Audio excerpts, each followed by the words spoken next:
erasure. What if the first president was not the man on the dollar bill, and the truth was deliberately compressed into a footnote so small that generations never saw it? Because before George Washington placed his hand on the Bible in 1789, another man had already held the title of President of the United States. His name was John Hanson, and the fact that most Americans have never heard that name is not an accident. It is a story of constitutional confusion, political myth-making, and the deliberate shaping of national memory. To understand how this happened, you have to go back to a time before the Constitution, before the polished republic, back to a fragile confederation stitched together by war.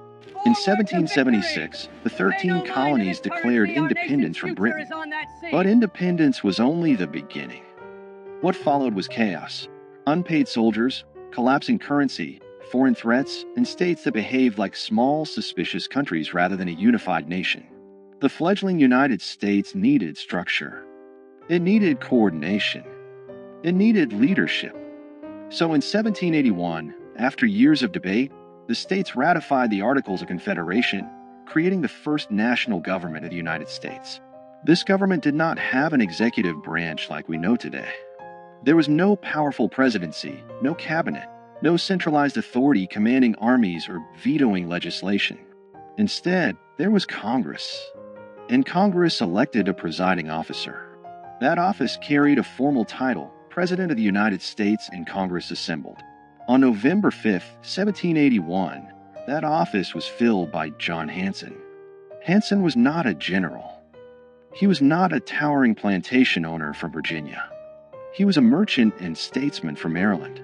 But when Congress selected him as its presiding officer, he became by title President of the United States. This was not symbolic. Under the Articles of Confederation, Congress was the national government. There was no separate executive. The President of Congress signed documents, corresponded with foreign powers, oversaw administrative matters, and in many ways embodied the leadership of the nation. Hanson served a one-year term. During that time, the Revolutionary War was still underway. He dealt with financial instability, troop demobilization, and diplomatic recognition. He presided over Congress as it accepted the British surrender at Yorktown's aftermath and navigated the fragile early sovereignty of the new republic. And yet his name is rarely mentioned outside specialized historical discussions. Why? Because after the war ended and the weaknesses of the Articles of Confederation became undeniable, a new document was drafted, the Constitution of 1787. This Constitution created a radically different office, a singular executive with defined powers, independent authority, and national visibility. It created what Americans now recognize as the presidency. In 1789, George Washington was elected under this new constitutional framework. He was not the first man to hold the title President of the United States, but he was the first president under the Constitution. That distinction matters. But over time, nuance was erased. The founders themselves understood the difference. They did not consider the presidency under the Articles equivalent to the executive created in 1787. The earlier office was primarily procedural, a presiding officer chosen by Congress, not a nationally elected executive. Yet as American mythology grew, complexity became inconvenient. A nation prefers clean origin stories. Washington became the first president, not because no one held the title before him, but because the new constitutional order redefined what the presidency meant. The old office faded into obscurity. But obscurity is not the same as non-existence. John Hanson was not alone. Before Washington, several men served as President of Congress under the Articles of Confederation, including Peyton Randolph, Henry Laurens, John Jay, and others. Hanson's distinction lies in being the first to serve a full one-year term after the Articles were fully ratified by all 13 states. And that ratification detail is where the controversy lives. Some historians argue that because Maryland was the last state to ratify the Articles in 1781, and Hanson was elected after that ratification, he was technically the first president of the fully unified United States government. This claim has been amplified in certain circles as proof that Washington was not the first president. But the reality is more layered. The presidency under the Articles had no independent executive power. It had no veto authority. It had no control over a standing army. It was not elected by the people or an electoral college. It was chosen by members of Congress and largely functioned as a moderator and administrator. Calling Hanson the first president in the same sense as Washington would be misleading. Yet erasing him entirely is equally misleading.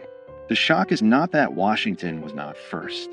The shock is that American civic education rarely explains the transition between two completely different governmental systems. The real foundational lie is not that Washington served first. It is that the story of American leadership begins neatly in 1789. It does not. It begins in confusion, experiment, and fragility. During Hanson's presidency, Congress established Thanksgiving as a national day of observance in 1782. It adopted the Great Seal of the United States. It managed foreign affairs and struggled to pay soldiers. It dealt with mutinies and financial crisis. These were not ceremonial tasks. They were existential. Yet when the Constitution replaced the Articles, the previous system was treated almost like a draft that never counted. The national memory pivoted hard toward the stronger executive model, and the earlier presidents of Congress became historical footnotes. Why would a nation simplify its own origin? Because power shapes narrative. The Constitution was framed as a corrective to weakness. Federalists argue that the Articles created a government too feeble to survive. By elevating Washington as the first president, the new system symbolically reset the clock. It framed 1789 as year one. The earlier period became a prelude rather than a beginning. This was not necessarily a malicious conspiracy.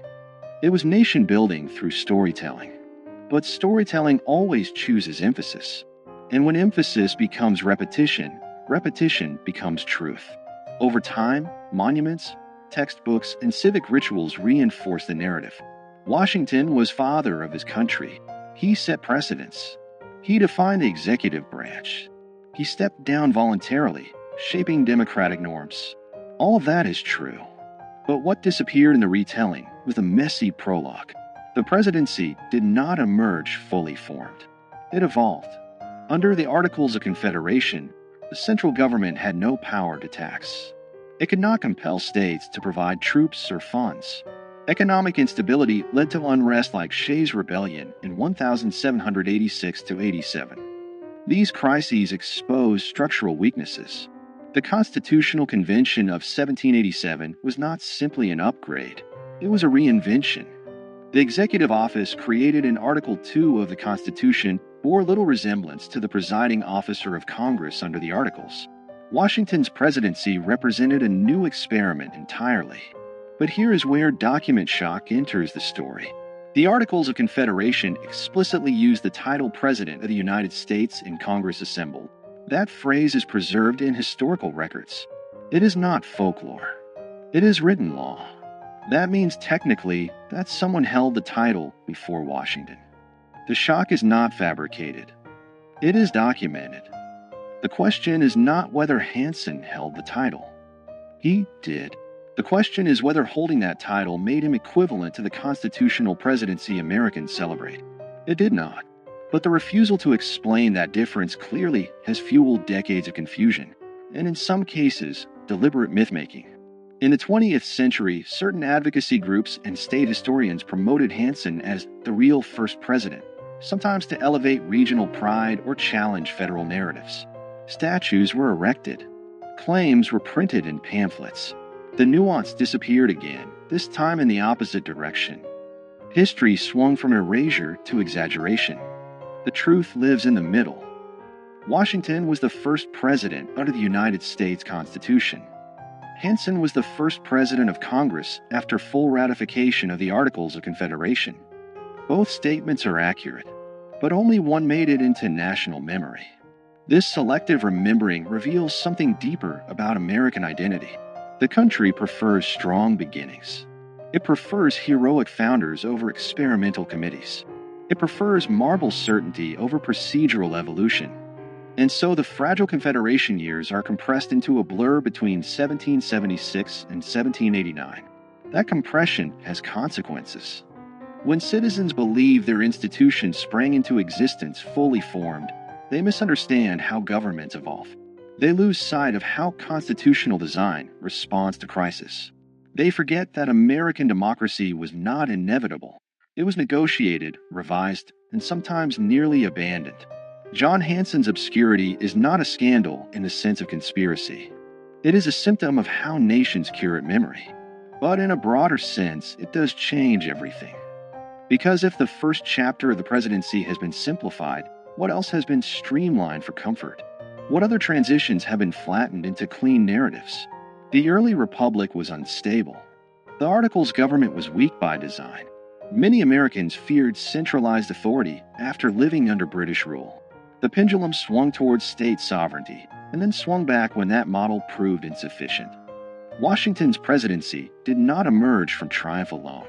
It emerged from failure.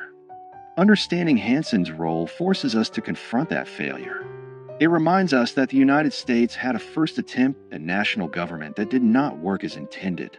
It reminds us that the presidency itself was born from revision. And it challenges the idea that history is a straight line.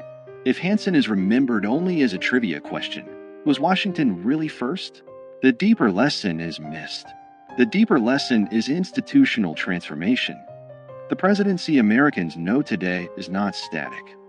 It has expanded dramatically since 1789. Executive power has grown through war, legislation, judicial interpretation, and precedent. From Washington's cautious leadership to the sweeping authority exercised during the Civil War under Abraham Lincoln, to the global executive power of modern administrations, the office has continuously evolved. Recognizing the earlier presidency under the Articles reveals that evolution in its earliest stage. It shows that titles alone do not define power. Structures do. And structures can change. In the end, the accusation embedded in this story is not that America lied about Washington. It is that America simplified itself. It presented a polished origin instead of complicated birth. John Hanson's relative obscurity is not an injustice of race or suppression in the way other historical erasures have been. It is a reminder that institutional memory is selective, but selective memory shapes civic understanding. When citizens learn that there was a president before Washington, even if only in a different governmental form, they are forced to reconsider what first really means. They are forced to look closer. And when people look closer at their foundations, they often discover cracks, not fatal ones, but human ones. That discovery does not weaken democracy. It strengthens it. Because mature nations do not fear complexity. They embrace it. America's first president was hidden, not in a secret archive, not in a burned document, but in the quiet margins of a transitional government that did not survive. And understanding that hidden chapter changes everything about how we see beginnings. It reveals that power is defined by structure, that titles can shift meaning, and that national memory is shaped as much by storytelling as by fact. George Washington remains the first president under the Constitution. John Hanson remains the first president of the United States in Congress assembled after full ratification of the Articles of Confederation. Both are true, but only one became legend. The question is not whether Washington deserves his place. He does. The question is whether we are willing to tell the whole story. Because the moment we admit that the presidency had an earlier form, weaker, different, experimental, we acknowledge that America itself was once uncertain, unfinished, and fragile. And that realization changes everything. It reminds us that the nation was built not only by giants carved in stone, but also by administrators whose names faded when the structure they served was replaced. History does not always erase with fire. Sometimes it erases with simplification. And sometimes the most powerful revelations are not about scandal, but about structure.